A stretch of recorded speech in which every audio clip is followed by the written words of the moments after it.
Hello students. आपको याद होगा जब ब्रांचिंग इंस्ट्रक्शंस हम लोग पढ़ रहे थे तो उसमें जंप इंस्ट्रक्शन तक को हम लोगों ने कवर किया था। लेकिन उसके बाद मैंने कहा था कि कॉल और रिटर्न इंस्ट्रक्शंस के बारे में हम एक अलग से वीडियो बनाएंगे, तो उसके लिए आज डेट फिक्स है। Before proceeding towards call and return instruction, the best concept or the concept which is needed for understanding these two instructions are stack memory and subroutine programs. Stack memory, अगर मैं कहूं कि stack memory को कैसे define किया जाता है तो 8085 माइक्रोप्रोसेसर में एक आपने देखा होगा स्टैक पॉइंटर रजिस्टर है जो 16 बिट का है और जो स्टैक मेमोरी के इनिशियल एड्रेस को अपने कॉन्सेप्ट में रखता है। 8085 माइक्रोप्रोसेसर में स्टैक मेमोरी का कॉन्सेप्ट उन्होंने ऐसा बनाया है कि it always starts from last possible memory location. Possible memory location means आप 64 किलोबाइट्स की मेमोरी चिप कनेक्ट कर सकते हैं 8085 में, क्योंकि 16 बिट एड्रेस है। और अगर आप उससे कम मेमोरी चिप्स को यूज़ कर रहे हैं तो जो भी पॉसिबल लास्ट मेमोरी लोकेशन होगा वहाँ से स्टैक मेमोरी कॉन्सेप्ट स्टार्ट होता है। तो बेसिकली स्टैक मेमोरी एक ऐसी मेमोरी है जो रीड राइट मेमोरी में ही होती है और इसका पर्पज़ होता है कि जब आप सब रूटीन प्रोग्राम्स को एग्जीक्यूट कर रहे होते हैं तो उस समय बाइनरी इंफॉर्मेशंस को टेम्परेरी स्टोरेज के रूप में यूज़ करती है। ये रिवर्स ऑर्डर में काम करती है। इसको एक बढ़िया ढंग से अगर मैं समझाना चाहूँ तो मैं कहूँगा कि जैसे आप जब भी नई क्लास में आप प्रमोट होते हैं तो आपके पास अगर नंबर ऑफ रजिस्टर्स आप कम रखना चाहते हैं तो एक सब्जेक्ट के लिए आप दो रजिस्टर, अगर एक सब्जेक्ट दो सब्जेक्ट के लिए एक रजिस्टर यूज़ करना चाहते हैं तो जनरली हम क्या करते हैं कि पहला स्टार्टिंग से रखते हैं और दूसरा सेकेंड हाफ से शुरू करते हैं। ऐसे में क्या होता है कि अगर किसी एक टीचर ने ज़्यादा पढ़ाया तो उस सिचुएशन में ऐसा हो सकता है कि आपस में कंटेंट क्लैश हो जाए। लेकिन अगर एक रजिस्टर को स्टार्ट से और दूसरे को बैक स्टार्ट से अगर हम स्टार्ट करें तो ऐसे में कोलिजन होने के चांस नहीं रहते हैं। तो स्टैक मेमोरी का कॉन्सेप्ट वही है, it always starts from last possible memory location. उसके बाद सब रूटीन्स क्या होते हैं? सॉरी, नॉर्मली प्रोग्राम्स में कुछ ऐसे सब टास्क होते हैं, टाइम डिलेज होते हैं, अरिथमेटिक ऑपरेशंस होते हैं जो प्रोग्राम में बार बार रिपीट होते हैं। तो rather than writing them again and again, it is always better to write this section of small program somewhere in the stack memory, or with the help of push and pop instruction whenever and wherever you need them you can call them using call and return instruction. तो subroutine basically इस तरह का concept होता है। अब stack के बारे में जैसा भी हमने बताया कि ये आपकी मेन रीड राइट मेमोरी में ही होती है जिसको आप डिफाइन कर सकते हैं। और आपको याद होगा 16 बिट एड्रेस का कॉन्सेप्ट जब आया था तो उसमें एक आपके पास इमीडिएट एड्रेसिंग में 16 बिट डेटा लोड करने के लिए था। तो हमारे पास LXI एक ऐसा इंस्ट्रक्शन है जिसकी सहायता से हम स्टैक पॉइंटर रजिस्टर में 16 बिट का एड्रेस लोड कर सकते हैं। इसका मतलब ये आपके पास ऑप्शनल है और आप स्टैक मेमोरी को अपने हिसाब से डिफाइन कर सकते हैं।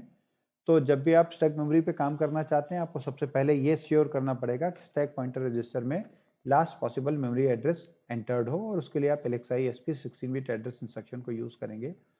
उसके बाद दो इंस्ट्रक्शंस हैं जिनको आप यूज़ करते हैं डेटा को पुश और रिट्रीव करने के लिए या भेजने के लिए या प्राप्त करने के लिए। सबसे पहला इंस्ट्रक्शन है push instruction.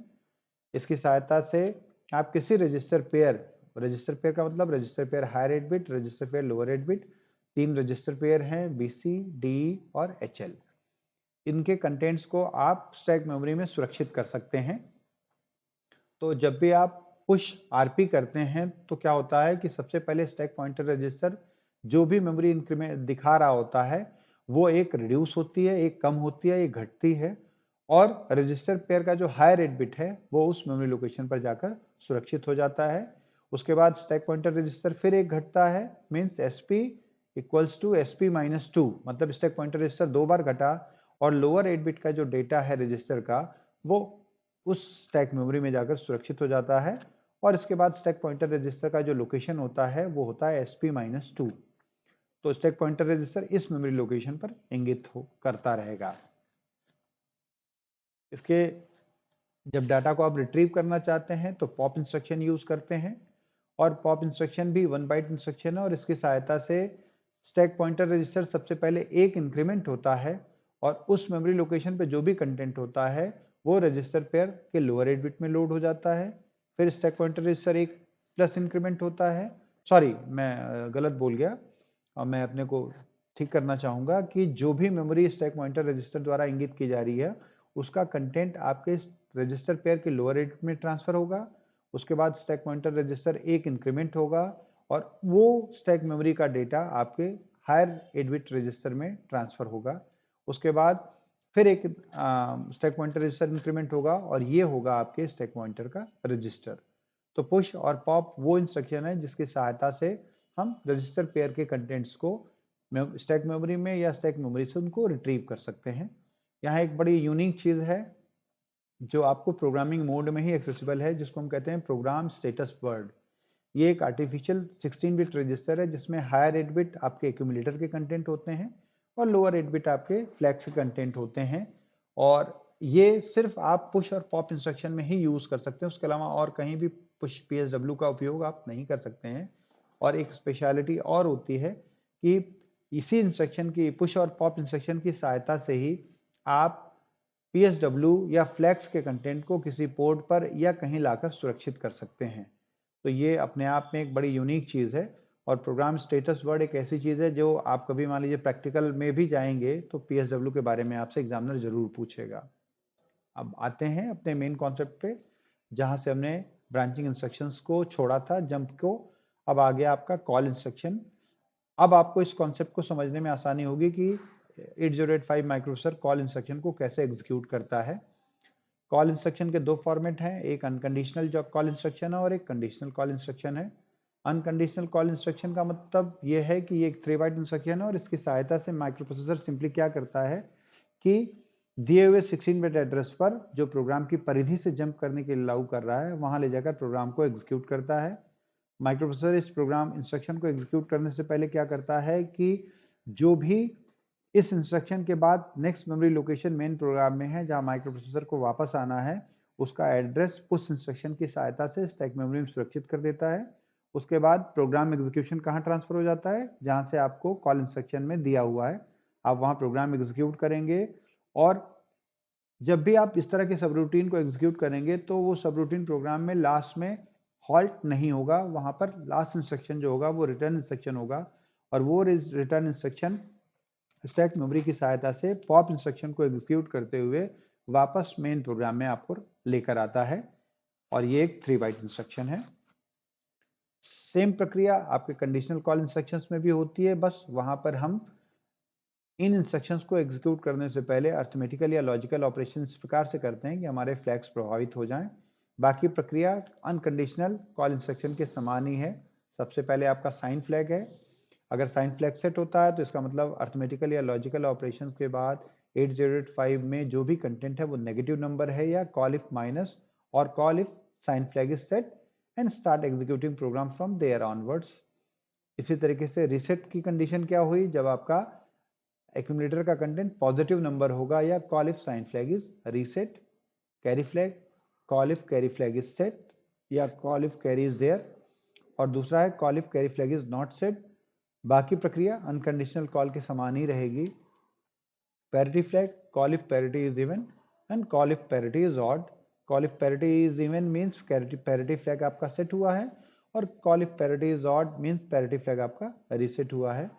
Call if zero and call if not zero, ये समान कंडीशंस हैं। जैसा मैंने कहा कि हर कॉल इंस्ट्रक्शन के बाद जब भी सब रूटीन हम एग्जीक्यूट करते हैं तो सब रूटीन इंस्ट्रक्शन के लास्ट में हॉल्ट की जगह आपका रिटर्न इंस्ट्रक्शन होता है। तो दोनों ही परिस्थितियों में आप मेन प्रोग्राम में वापस आ सकते हैं। अनकंडीशनल रिटर्न भी हो सकता है और कंडीशनल रिटर्न भी हो सकता है। अनकंडीशनल रिटर्न अगर आप यूज करते हैं तो ये 1 बाइट इंस्ट्रक्शन है और इसका फॉर्मेट है RET और ये क्या करता है, पॉप इंस्ट्रक्शन की सहायता से आपके एड्रेस को रिट्रीव करते हुए मेन प्रोग्राम में वापस आकर एग्जीक्यूट करता है।